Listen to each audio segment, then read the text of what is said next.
Happy TGIF. It's a Friday. Try to get you a good view. Behind me there, I have a little lake with a fountain.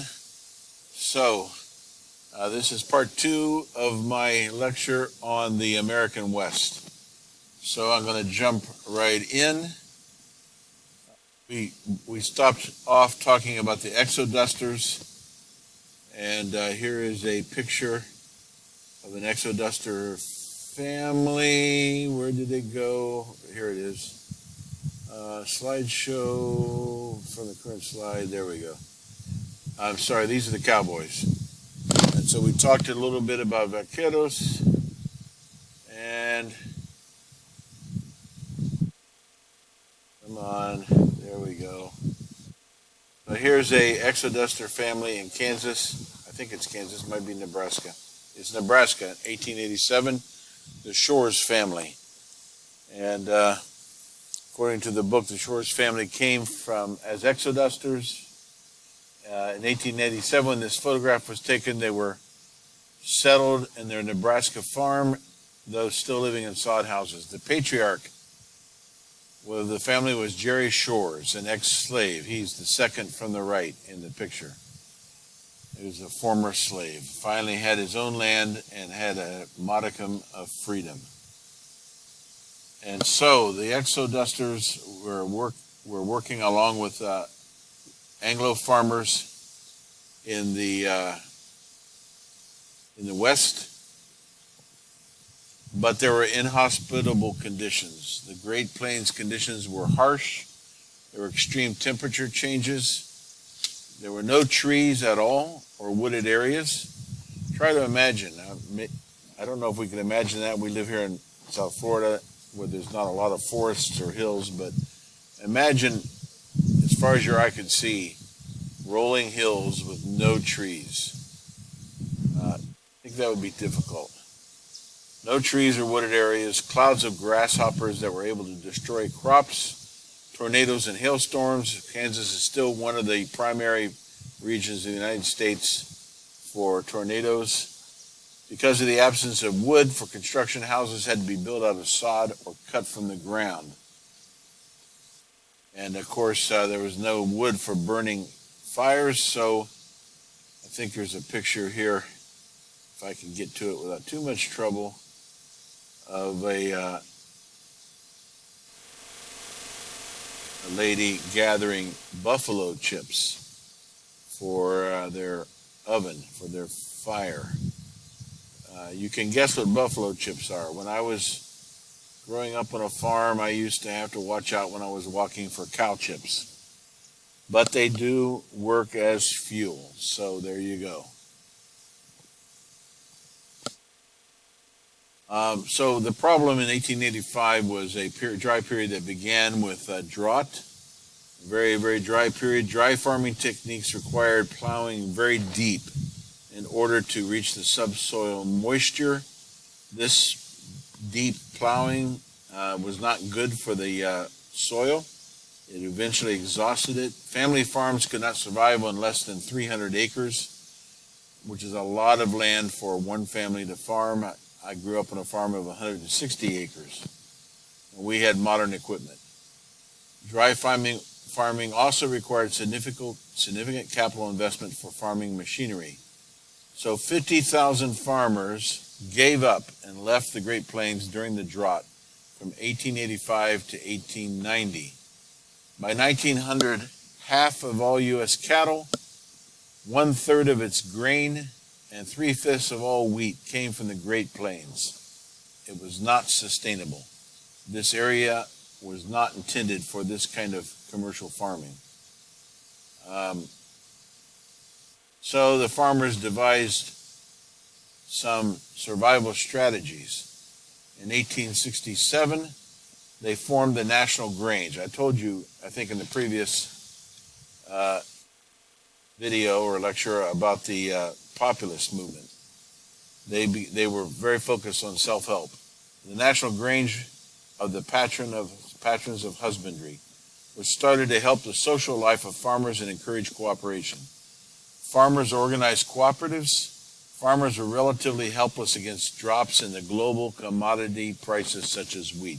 Remember, even at this early age, a long time ago in our thinking, farming was hardwired into a global economy.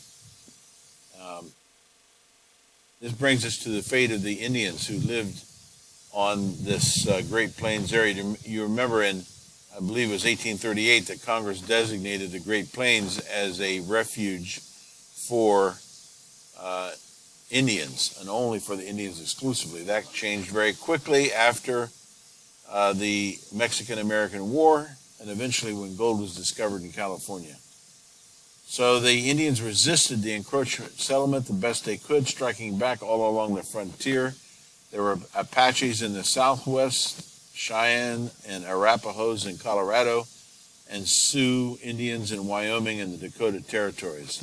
Interestingly, if I'm not mistaken, the Apache language, and there was more than one dialect, is related to the Aztec dialect in central Mexico, whose claim to fame was being conquered by Hernan Cortez in 1519. So the strategy was developed to undermine the Indians' way of life. A peace commission was formed in 1867 to persuade the Indians to cede their lands and move to reservations. They would be placed under the authority of the Office of Indian Affairs. Oh, God help you when you're placed under the tutelage of the government, until they learn to walk the white man's road. Land for reservations were set aside in Oklahoma for the Southern Plains Indians and the Choctaw, Cherokee, Creeks, and Seminoles. But they didn't take this laying down. In 1877, Chief Joseph of the Nez Perce led his people on an epic journey of 1,500 miles northward and almost made it to the Canadian border before he was trapped by the U.S. cavalry. Buffalo soldiers were African-American soldiers who won the respect of their Indian adversaries. The telegraph was a fairly new technological innovation. It facilitated the communications of the U.S. Army and railroads, speeded its travel, so they could move the cavalry at a rapid pace on a railroad and communicate immediately through telegraph. This put the indigenous peoples at a great disadvantage. They also developed repeating rifles and Gatling machine guns, which increased its firepower. Interestingly enough, Argentina was going through the same phase, and it was the same things along with the invention of barbed wire that allowed Argentina to dominate and control its indigenous population in the south of Argentina in the Pampas. Nevertheless, the Indians fought on for years. In Kansas in 1868 and 9, in the Red River Valley of Texas in 1874. Geronimo was finally caught in 1886. By 1874, the Northern Plains, the crisis came when the Office of Indian Affairs violated a treaty by ordering the Sioux to vacate the Powder River hunting grounds, which had been ceded to them by treaty. Sitting Bull and Crazy Horse combined forces of Sioux and Cheyenne and surrounded and destroyed the 7th Cavalry under Custer in the Battle of the Little Bighorn. This was called, there's a movie about this called Broken Arrow.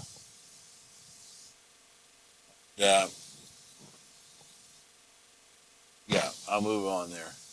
Greed and gold. So another thing that facilitated the colonization of the West was the discovery of gold in the Black Hills, entirely inside the Sioux Reservation. So by 1877, the tribe was forced to relinquish a third of their land. The Office of Indian Affairs decided that the Indians had to be moved into a white man's lifestyle in order to be pacified. This led to a very shameful period in our history where Indian children were basically kidnapped and forced to be educated in white schools, sometimes boarding schools, where they often, not always, but often were terribly mistreated. So the goal here was assimilation into white culture. The Indian children were to be educated to be farmers and to assimilate into white society. An infamous law, the Dawes Severalty Act of 1887, authorized the president to break up the tribal lands and distribute allotments of 160 acres to each Sioux Indian family. Something similar happened in Mexico a little bit earlier, around the 1850s and 60s, where Indian ejidos were broken up and each Indian family was given their own plot of land. And of course, they were innocent. And by innocent, I mean they were unsophisticated about European economy or Mexican economy, and they quickly fell prey to unscrupulous land investors who bought up their land. And a similar thing happened in the United States. The Sioux were the first victims of the Dawes Act in 1890. The Sioux surplus land was open for white settlement, but no surveys had been made, and the Sioux had not yet been given land. Because of the drought, the Sioux were facing a winter of starvation, which led to a famous incident in history, the Ghost Dance. This was a religious movement among the Sioux Indians. An Indian messiah named Wovoka began preaching a new religion in the Paiute Reservation in Nevada. God revealed to him that all of the whites would disappear and the Indians of past generations would return to earth. Life on the Great Plains would return to a status quo. The Indians were instructed to prepare with a day-long ghost dance. A group of Indians agreed to turn themselves into the U.S. Army on December 28, 1890 at Wounded Knee. When the soldiers attempted to disarm them, there was a misunderstanding and a fight broke out. 25 U.S. troopers died and 146 Indian men, women, and children were shot as they were fleeing. You can see a documentary about this called Bury My Heart at Wounded Knee. This was considered to be the last great massacre of Indians in the U.S. history, although there's a new film out. I don't know if you've seen it, Flowers of the, get the name of it, something or other of the Flower Moon. And it's about the murders of Osage Indians in the 1920s because they were becoming too wealthy. So let me know. I haven't seen the film yet. If you see it, let me know what you think. In order to reach the far west, it was necessary to first cross the Rocky Mountains. This made settlement difficult by the usual methods. The wagon trains adopted a different method similar to that used by Mexicans centuries earlier. Fewer than 100,000 Europeans lived in the entire West Coast when it became a U.S. territory. Only 25,000 out of the 100,000 were Anglos. So it was primarily, the majority were Mexicans. They called themselves Californios. And again, there's a great episode on this in the PBS series, Latino American Strangers in Their Own Land. Extraction of mineral wealth became the basis for development and the attraction of migrants. Southern California began to develop rapidly in the 1880s owing to the gold mining. California was booming with 300,000 residents when the Indians still dominated the Great Plains. San Francisco had 50,000 inhabitants in 1860, became the hub of a mining empire that reached into the Rockies. Gold was also discovered in Nevada. So 100,000 fortune seekers flocked to Pikes Peak, Colorado in the spring of 1859. A kind of informal lawmaking allowed discriminations against Mexicans, Chinese, African Americans in the gold fields. The heyday of the prospectors was brief. They were equipped only to skim gold from the earth's surface and from the streams. A good example of this was in Virginia City. It began as a ramshackle mining camp with the Comstock Silver Lode in 1859. It acquired a stock exchange and a Shakespearean theater. In 1870, there were 100 saloons operated day and night in Virginia City. Men outnumbered women 2-1. In the 1880s, the Comstock played out and Virginia City declined, eventually became a ghost town. Let me skip on ahead and see what else we want to do here. So the Southwest, California linked two very different regions. In the north, it connected with Oregon and Washington. At the south end, by way of Hispanic heritage, it connected with Arizona, New Mexico, and Texas. The southwest borderline was 1,500 miles of old outposts, existing since they were founded by the viceroys of Spain. The main town was Santa Fe, containing about 5,000 residents in 1860. El Paso was as old, but much smaller, and Tucson was an old garrison town. The Southwest economy consisted primarily of cattle and sheep ranching. In South Texas, there were family-run ranches. The Pueblo Indians occupied the Rio Grande Valley. It's important to note that the Pueblos were one of the few indigenous groups to rise up and rebel against Europeans. They rebelled against the Spanish in 1580 and successfully ran them out of the Pueblo area of New Mexico. But eventually the Spanish came back and reasserted their dominance. To the north, a vibrant new tribe, the Navajos, descended from the Apaches. They were warriors, but they were also skilled at crafts and sheep raising. In New Mexico, there was European and Indian inhabitants mingled, European meaning mostly Spanish or Hispanic. Again, the PBS series talks about this, but in California, the expropriation of great Hispanic ranches was relentless.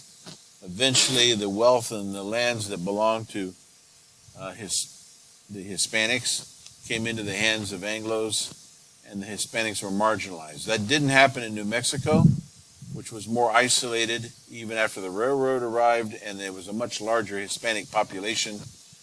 The PBS series documents about the resistance of the Gorras Blancas, who were vigilantes, Hispanic vigilantes that rode and burned barns and cut barbed wire fences and resisted Anglo encroachment upon Hispanic lands. They resisted more successfully.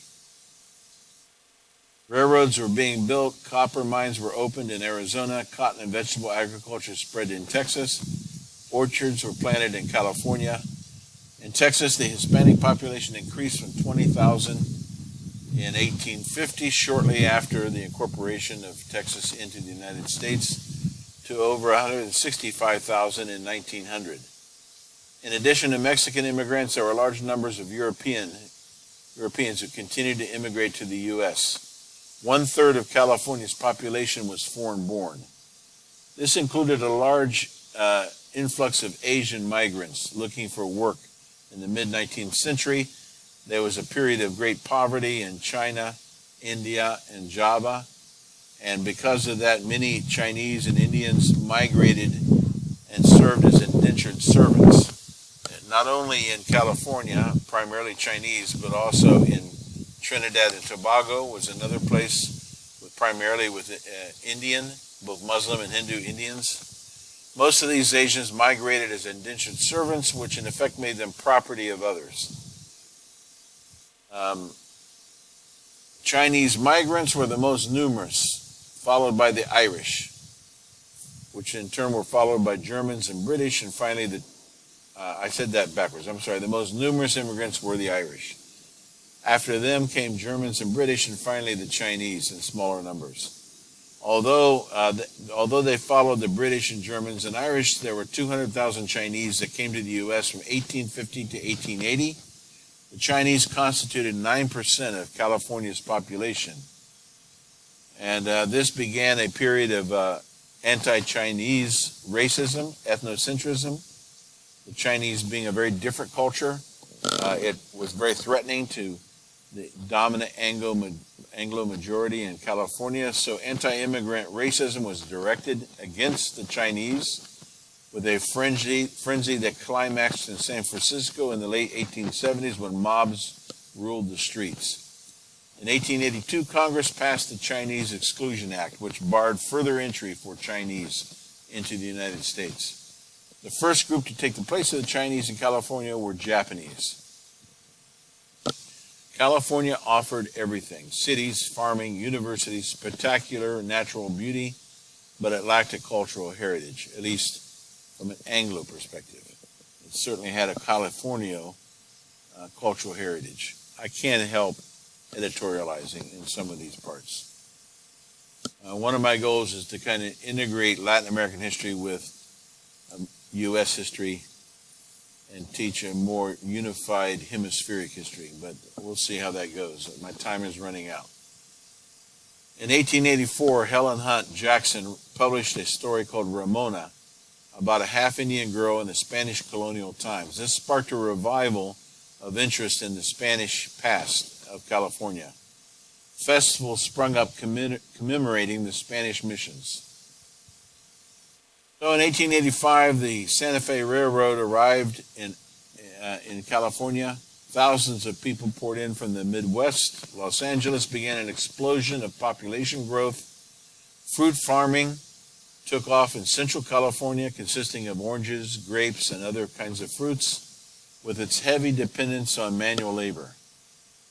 Beginning in the 1860s and 70s, Mark Twain published short stories, such as The Celebrated Frog of Calaveras County.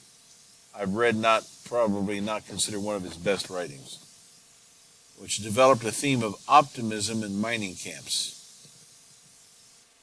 In the process of commercial development, redwoods were hacked down, streams were polluted, and hills were torn apart by hydraulic mining.